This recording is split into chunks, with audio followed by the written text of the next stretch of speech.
Welcome to Season 2 of Public Health on Call, a podcast from the Johns Hopkins Bloomberg School of Public Health.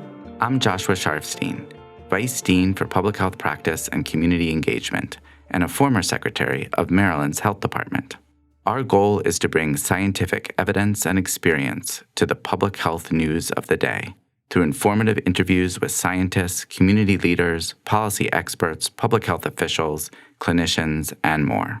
If you have ideas or questions for us to cover, please email us at publichealthquestion@jhu.edu. That's publichealthquestion@jhu.edu for future podcast episodes. Today, Stephanie Desmond interviews the former Principal Deputy Commissioner of the U.S. Food and Drug Administration about politics and the agency, including the controversial question of emergency use authorizations for treatments and vaccines against COVID-19. Who is this former Principal Deputy Commissioner? That would be me. Let's listen. Josh Sharfstein, thanks so much for joining me. Thanks for having me, Stephanie. It's a real pleasure to be able to interview you today, Josh. Usually we're on different episodes, but today we're together. Something listeners might not know about you is that you, in the Obama administration, were second in command at the Food and Drug Administration. And we're hearing a lot about them in the recent days, most notably because of the emergency use authorization given for convalescent plasma to treat COVID. Could you tell us just quickly what that is, and then tell us how the FDA handled this? Sure. So the emergency use authorization is a relatively new tool for FDA. In fact, when I was the acting commissioner at FDA in 2009, before I became the principal deputy, I signed the first emergency use authorizations the agency had ever put forward. And the idea behind them was that in an emergency, it may not be possible to have all the evidence that the FDA would usually have before approving maybe a drug or device or test. So in that setting, the FDA could make a judgment that it's worth releasing something for use, even without all the evidence that would fully establish its effectiveness and safety. So I'll give you an example. When I started at the FDA, it was very, very soon after we had the H1N1 pandemic. And one of the questions was about Tamiflu, which is a medication for flu, which had dosing approved by the FDA, but not for very little babies. It hadn't really been well studied for very little babies. But people were saying, well, what do you do? Because they're worried that H1N1 could affect little babies. And so we brought together like the best minds at the FDA. We called people and they came up with a recommended dosing for young infants. And we did an emergency use authorization that made that a recommendation to clinicians. And so ordinarily you might say, well, we're going to have a whole bunch of tests. We didn't have time for that. We wanted to make sure that people had the benefit of the best evidence. And we thought that was a reasonable approach based on their expertise about how babies would metabolize the medication. So that has evolved over time. There have been a whole bunch of emergency use authorizations for tests, for medications. And recently we have had this emergency use authorization for convalescent plasma. And there's been a lot of criticism of the decision to make COVID treatment for convalescent plasma. So tell me what the issues are. Sure. Before we go right to convalescent plasma, maybe a good thing to mention is during COVID, the agency also did emergency use authorization for hydroxychloroquine. And that was very controversial because you had the president kind of touting it. You had very, very little data to support it. And FDA went out and said, well, this could be used for COVID-19. And then a few weeks later, reversed itself after additional data came in. And so the agency succeeded, as it sometimes does, in making nobody happy because people either didn't think it should ever have been authorized or thought it should still be authorized. And so it was a tough position for the agency. So the whole emergency use authorization situation was a little rocky heading into convalescent plasma. And, as listeners of this podcast know, this is a promising therapy. And there is definitely some evidence that it can help. But the quality of the evidence has always been from studies that are not considered the gold standard studies, not randomized controlled trials. And, I think we've talked in our various episodes about the fact that there's different levels of evidence and that there may be promising evidence, but you really want to get high quality clinical studies. So what happened was, I think FDA made a decision about authorizing the use of convalescent plasma.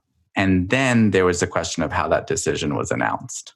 So I think on the question of authorizing it, there's what I would call a scientific debate. And on the one hand, you have people who believe that the evidence that's there is very suggestive of a benefit, that patients have benefited, and that by authorizing it, more people would be able to get access to it and therefore have the benefit that's there. On the other side of that scientific debate are people who are saying, we really don't know until we have the best quality studies that have returned results. And by authorizing it too quickly, we could inhibit important research to know what really works from being completed. And I think the FDA never really fully aired that scientific debate. And I think you could believe that the convalescent plasma should be authorized, but still appreciate that the process here was not necessarily ideal, particularly because you had the leader of the National Institutes of Health and the head of infectious diseases, Dr. Fauci, saying they didn't think the evidence was sufficient. And on the other hand, you had other scientists saying they did. And so where does that get, kind of discussed and deliberated? In this case, not really anywhere. There were like leaks to newspapers and you saw articles, and that's not really a good way for the FDA to be making and explaining decisions. So that's part one. Then part two was how it got announced. And here there's, I think, very little disagreement in the scientific community that this was kind of disastrous for the agency to announce something like this at the White House, at a press conference on the eve of any political convention was, really unprecedented. And then that was combined with the fact that the president well overstated the level of evidence, that the Secretary of HHS well overstated the level of evidence, and then the FDA commissioner made errors in how he referred to the evidence. All that was pretty extraordinary. And then for me personally, I was struck by how the president stood there and attacked the integrity of FDA and said, basically, the only reason that we're getting this is that I stood up to the people who are slowing this down in the agency for political reasons. And the FDA commissioner didn't say anything. I thought that was pretty appalling. I think one of the most important jobs of the FDA commissioner is to defend the integrity of the agency. And I think it's just, there's a scintilla of evidence that people are doing things for political reasons inside the FDA. And I think the commissioner could have been much more clear that he wouldn't accept that kind of criticism. This whole situation felt very politicized, as you say, and it feels very much as though the FDA was put in this position for political reasons. This, I think, raises a lot of concerns about how a vaccine will go through an approval process. I just saw a poll that essentially 78% of people said that they were concerned that this vaccine process was being politicized, and that was bipartisan. That was across the board. So we're in a pretty lousy spot here. What should we expect from the FDA going forward? Yeah, the former FDA Commissioner Scott Gottlieb put out a tweet that said essentially the FDA gains credibility and drops and loses it in buckets. And I think this was a bucket moment at the White House for the FDA. And so I think the very clear evidence that the president is trying to influence the agency is just not a good look for either the president or the agency right now. And here you have a really important decision, arguably one of the most important decisions the FDA has made in a long time, coming down the pike at this moment when the agency's credibility took a huge hit. And I think that is reflected in that survey, which I also saw is also very disappointing. I think it's going to be a big challenge for the agency right now. I don't think it's necessarily insurmountable, but I'm very worried, candidly, because I think that what we saw with convalescent plasma does not give a lot of confidence that the agency can really make and explain a decision well. Again, you can believe that convalescent plasma is appropriate for emergency use authorization, in my opinion, and still say the way the agency made and explained that decision was inadequate. Here, I think it's got to be both. It's got to be the right decision. It's got to be made well. It's got to be explained well. And the FDA has not recently shown that it can do those things. So I think that's the reason for a lot of concern. Mm-hmm. And I think I saw that the FDA commissioner, the current FDA commissioner, said that he would consider approving a vaccine even if all the safety data isn't in, which is a very scary thought. Well, again, I think this is partly about the importance of explaining. For any medication or vaccine, there's always more safety data to get. So at some point, you have to say, well, this is really clearly benefits exceed risks, but we're going to be vigilant in the future for other things. You have a challenge with any product that's going to be given to millions of people that you may spot some rare effects when it's given to millions of people, you're just not going to see in the clinical trials. So as a concept, all the safety data, that's probably not possible. But the right amount of safety data, you really need to explain. You shouldn't short shrift safety in the approval process. And by not really talking about how this is done in more detail, I think by just sort of giving these very brief interviews, I think it's not helping that much. I think people are suspicious. And so any single comment can be taken out of context. I think the FDA commissioner wrote what I thought was a reasonable commentary, a viewpoint in the Journal of the American Medical Association recently, but I think they need to do more of that. And I think they could be more specific about what they're thinking about for an authorization, if that's what they're thinking for vaccines. There's an option for the FDA just to stand up and say, we're not going to authorize a vaccine on an emergency basis. We're going to wait until we have enough data to do an approval. And there's some people who are really pushing for that. I think if the agency is really considering doing something before they have full safety data and, for a decision and before they have full effectiveness data, they really are going to need to explain that well. And in my opinion, if they do that, they need to explain why they didn't wait for an approval, what's different from the data they would want to have for an approval. And probably, I think they should require informed consent for everyone who gets it to understand those things so that people don't mistakenly think that the vaccine is truly known to be a safe and effective vaccine. For those reasons, I myself am thinking quite a lot recently about whether it makes sense to do an authorization for a vaccine. Mm-hmm. This confluence here of politics and health, I know this has really been a theme during this epidemic. And I'm curious if there's any way you could recommend that this is done better going forward. I mean, again, we've just talked about vaccines. Both of us are very concerned. How do we keep politics out of the FDA? So I think there are a few specific things that could be done in the short term. And then I think there's something that needs to be done in the maybe not immediate term, but pretty soon. So in terms of the short term, I think the FDA should be releasing the data that it's basing decisions on so that it's not just a quick, one-liner about what the conclusion is, but really a substantial amount of information for people to understand, and doing that with enough time that people can really look at it and see what the agency is seeing.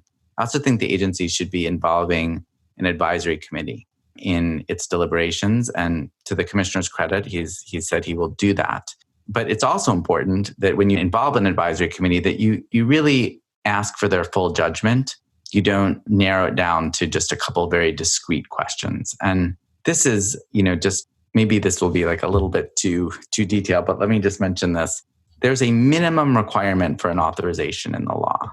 The minimum requirement, the FDA cannot consider authorizing on an emergency basis any kind of treatment unless it meets the minimum requirement that the known and potential benefits outweigh the known and potential risks. So that's like, knowing what we know today, do we think it's that the known and potential benefits outweigh the known and potential risks? That is a minimum requirement. It is not the standard for an authorization. You can have that requirement met and still not give the authorization. You still need a good reason to do the authorization. I'm a little concerned that by some of the statements that the commissioner has made, that he's basically saying we're going to take that minimum requirement and turn it into our standard. That anything that we can say on a given day, the potential benefits exceed the potential risks, then we're going to authorize it. And if that's the case for a vaccine, my concern is that they could turn to an advisory committee and say, knowing what you know today, do the potential benefits exceed the potential risks? That is an interesting question, but it is not the only question, because it may be that we'll have much more data in not very much time to know whether in fact the benefits exceed the risks. And it really makes sense when you're giving something to many people who are healthy to really have a higher standard than just a judgment call like that. And so I think it's very important that when an advisory committee is convened, they're not just ask narrow questions, that they're really weighing in on the fundamental policy challenges that are facing the agency and are deliberating the key issues. Well, Josh Sharfstein, thank you so much for being here today. This was really fun. Next time I get to interview you, Stephanie. Sounds great. Thanks. Public Health on Call is produced by Joshua Sharfstein, Lindsay Smith-Rogers, Stephanie Desmond, and Lamari Morales. Audio production by Spencer Greer, Niall Owen McCusker, Cian Oates, and Matthew Martin, with support from Chip Hickey. Distribution by Nick Moran. Thank you for listening.